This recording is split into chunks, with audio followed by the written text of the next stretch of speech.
Pantekosta heranlah, ya api Pantekosta heranlah, ya api Pantekosta heranlah. Haleluya, shalom, salam bahagia. Kita jumpa lagi di TV Pantekosta.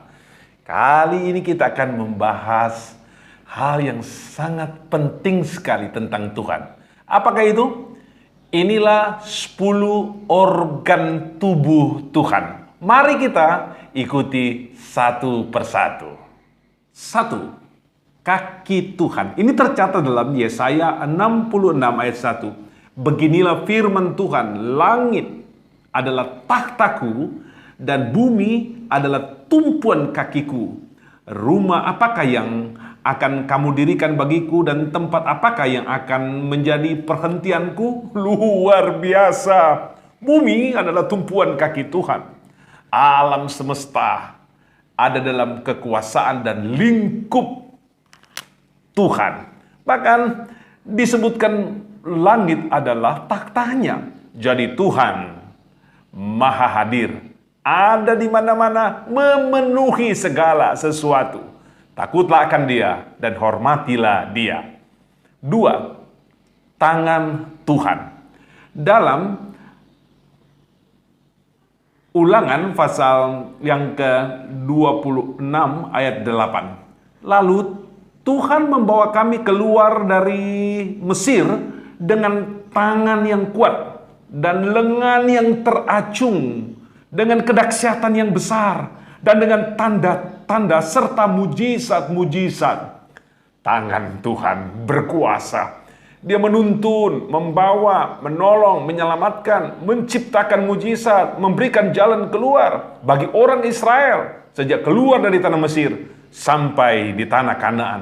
Hal yang sama Dia sanggup lakukan untuk setiap pemujanya dan orang-orang yang beriman padanya. Tangan Tuhan perkasa.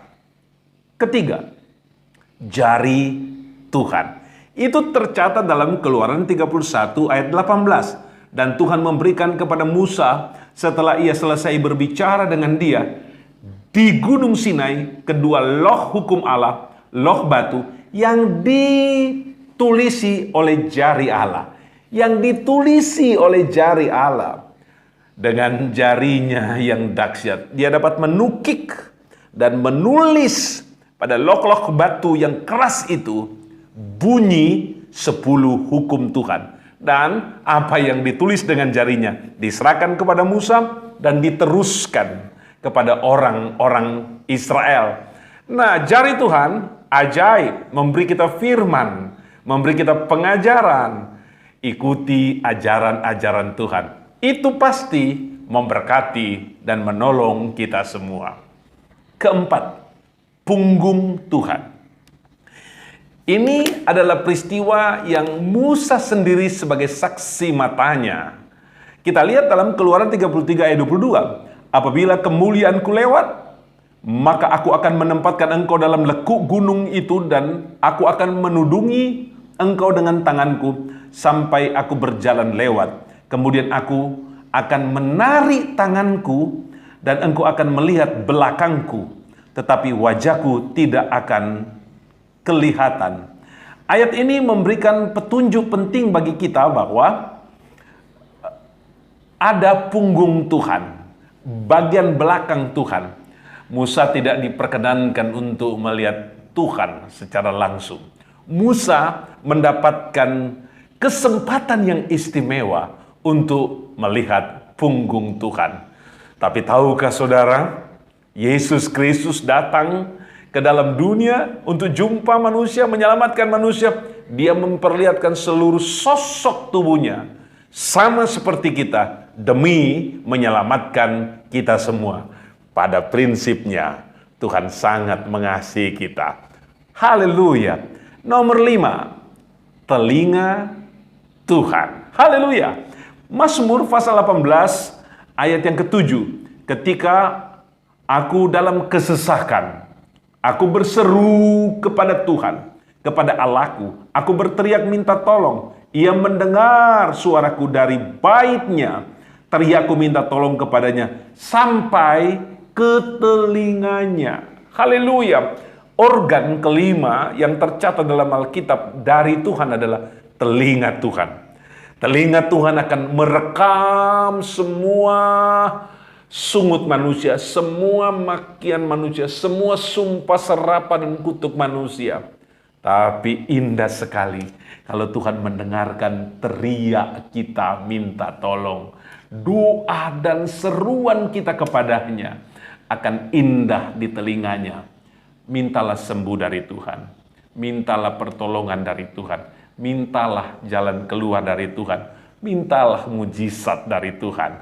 Dan telinganya akan mendengarkan. Tak cuma sekedar mendengarkan.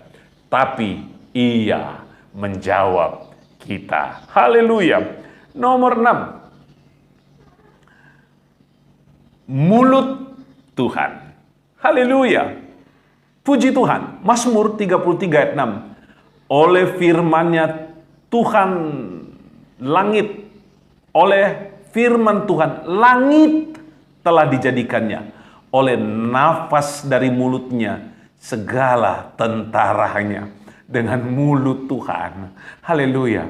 Oleh firman Tuhan langit sudah dijadikan. Itu keluar dari mulut Tuhan. Dari mulutnya, dari nafasnya, segala tentaranya ada. Nafas bicara soal mulut. Perkataan berbicara soal mulut. Maka Tuhan punya mulut. Di mulut Tuhan ada firman yang kuat, dahsyat, dan luar biasa. Firman yang menguatkan, firman yang meneguhkan, dan firman yang menyelamatkan. Bacalah firman, dengarlah firman. Itu adalah perkataan-perkataan dari mulut Tuhan sendiri. Berkat Tuhan sedang menuju kita. Haleluya. Berikut nomor 7. Organ tubuh Tuhan. Hidung Tuhan. Ini berkaitan dengan nafas Tuhan. Dalam 2 Samuel 22 ayat yang ke-16. Lalu kelihatanlah dasar-dasar laut, alas-alas dunia tersingkap karena hardikan Tuhan, karena hembusan nafas dari hidungnya. Dalam Ayub 4 ayat 9, mereka binasa oleh nafas Allah dan lenyap oleh hembusan hidungnya. Dan kita tahu bahwa hidung berkaitan dengan nafas. Nafas Tuhan berkaitan dengan angin. Kita lihat di sini bahwa dasar-dasar laut, alas-alas dunia tersingkap karena hardikan Tuhan, karena hembusan nafas hidungnya. Saudara-saudara sekalian, lihat ada tsunami di sana, di mana gunung-gunung di bawah laut terbelah. Itu adalah hembusan nafas Tuhan.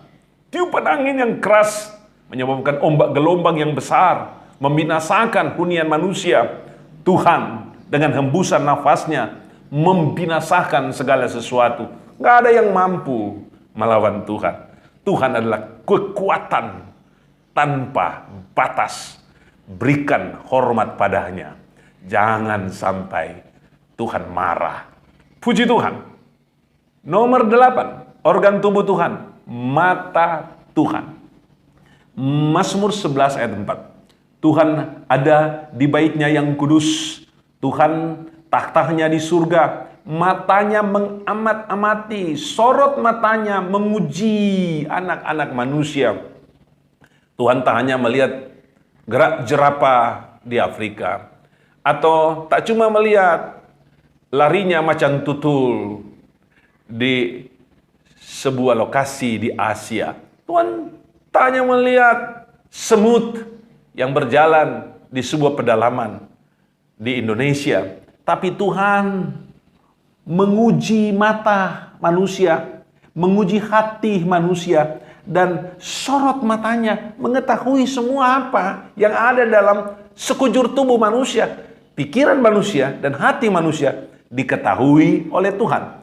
Tengok 1 Samuel 16 ayat 7. Tapi berfirmanlah Tuhan kepada Samuel, jangan pandang parasnya atau perawakan yang tinggi, sebab aku telah menolaknya. Bukan yang dilihat manusia yang dilihat Allah, melainkan melihat apa yang di depan mata. Tapi Tuhan melihat hati.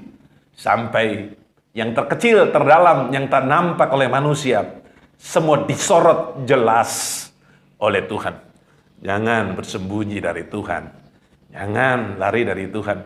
Jangan menyimpan sesuatu dari Tuhan. Tuhan tahu segalanya. Lanjut kita lihat, ada rancangan Tuhan. Yesaya 55 ayat 8, sebab rancanganku bukanlah rancanganmu dan jalanmu bukanlah jalanku. Demikianlah firman Tuhan. Ada rancangan Tuhan. Rancangan Tuhan indah. Rancangan Tuhan atasku dan atasmu dan kita sekalian adalah rancangan yang sempurna. Jangan takut jalani hidup ini. Kita sedang ada dalam kontrol dan rencana Tuhan.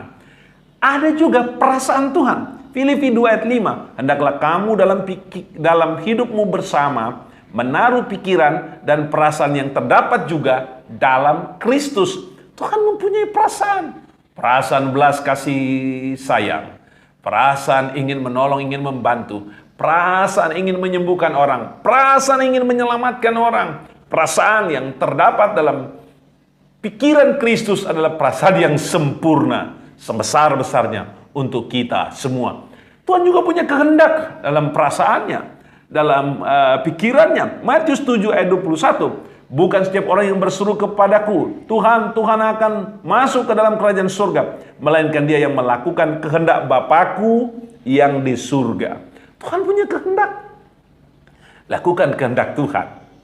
Niscaya. Maka kita akan mendapatkan sesuatu yang luar biasa dalam hidup ini. Yang terakhir, organ Tuhan yang ke-10, hati Tuhan. Mari kita tengok bagaimana hati Tuhan ketika manusia berdosa di hadapannya.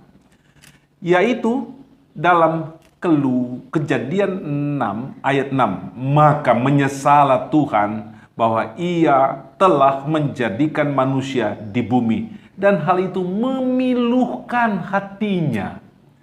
Hati Tuhan bisa senang, bisa gembira, bisa sukacita apabila melihat ciptaannya itu melakukan kehendaknya. Apabila mereka menjadi penyembah Tuhan dan menghormati namanya. Tetapi apabila manusia itu melakukan dosa, kita tengok di sini, ada rasa pilu di dalam hati Tuhan. Puji Tuhan, inilah 10 organ tubuh Tuhan. Dengan demikian, kita mendapatkan berkat luar biasa dari dalamnya. Tetap setia, tetap takut akan Tuhan, muliakan Dia senantiasa. Tuhan memberkati. Amin. Ya api Pantekosta heranlah. Ya api Pantekosta heranlah.